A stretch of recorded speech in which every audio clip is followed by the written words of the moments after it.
What is going on, everyone, and welcome back to the Bimmer Barn. Today, as you can tell by the title, we're going to be talking about 5 symptoms that you might have a head gasket failure on your BMW. And as you can tell behind me, I have my BMW X5 powered by the common M54 motor, and I recently realized that it has a head gasket failure. So I'm going to give you guys like a timeline breakdown of what exactly happened, what I think caused the head gasket failure, and how you guys can avoid this at home. So let's go ahead and talk about the first symptom that happened, and that was that I was losing coolant. Now, this is something that can happen for a lot of reasons on your BMW. You could have a leaking expansion hose, or a crack in your radiator, or a head gasket like in my case. But it's something that I wasn't really thinking much of, and it was actually the first symptom that I realized, was kind of off about the car. Now, I did just think that I had a bad coolant level sensor, so I replaced that at first, and then I also thought that there was a problem with my thermostat. So even though I had just replaced one, as you saw in one of my previous videos,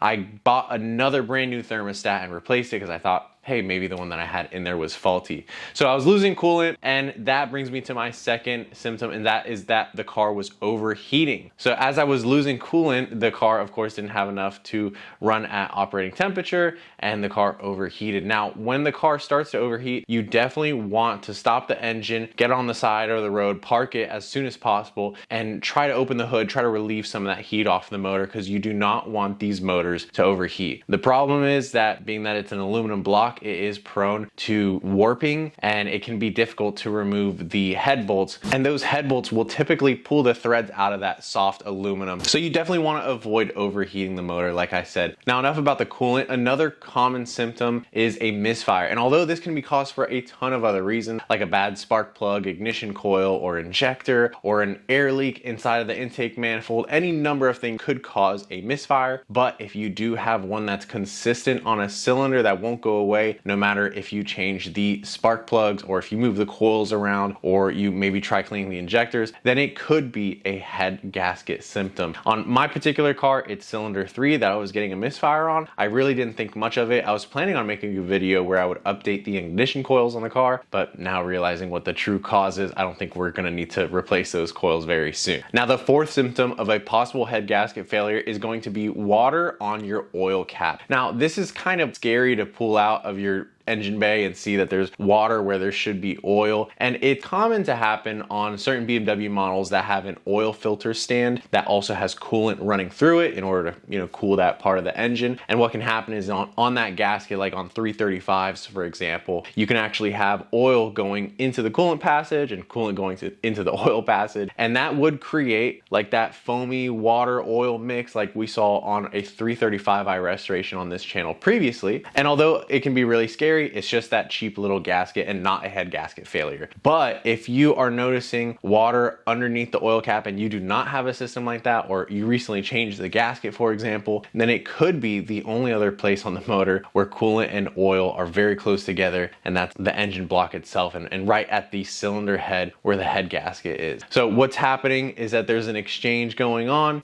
and that's why, like in symptom number 1, we were losing coolant. It was actually internally in the motor, and I wasn't seeing anything externally, so kind of a mysterious coolant leak. Again, we found out what the problem was. And now the last surefire way to check you have a bad head gasket is gonna be to pull the spark plugs and look really closely in the cylinders. Personally, I like to use what's called endoscope, and that's a very simple tool that has a camera and an LED light. It's usually made for looking into walls when building homes and such, but in this scenario, I'm using it to look at small parts of my motor, places you couldn't usually see, and I'm able to shove this camera into the cylinder in order to see what's happening. Now, on cylinders 1 and 2 of this motor, we appear to have a normal, healthy looking cylinder. It is coated in some oil and carbon buildup, but that just means that the car's been running. And then on the 3rd cylinder, we see that it appears to be really clean, and that's because there's a pool of coolant in there. Now, when I saw this, guys, my heart dropped. I was super disappointed because I love this X5 here. It's a manual transmission. It's really fun to drive. I'm looking looking forward to doing like an overlanding cross-country build with this this car right here, but unfortunately we're gonna have to table that because, as you see, it needs a head gasket. And what's happening here, I thought I looked into this cylinder earlier, maybe I didn't, but if you guys are looking into the cylinders on your car and you notice one that's definitely more cleaned than the others, what can happen is that when the car gets to operating temperature, the parts of the motor expand around the head gasket, and that it allows coolant into the cylinder and actually cleans off the carbon buildup. It's something that you can do on purpose. It's something like steam cleaning the cylinders by, you know, pouring small amounts of water into the intake, but that's a completely different video. In this case, we were not wanting to see one cylinder cleaner than the rest of them, and just judging by the pool of coolant in there, it has been doing this for a long time. I would say at least 1,000 miles we've been driving this car.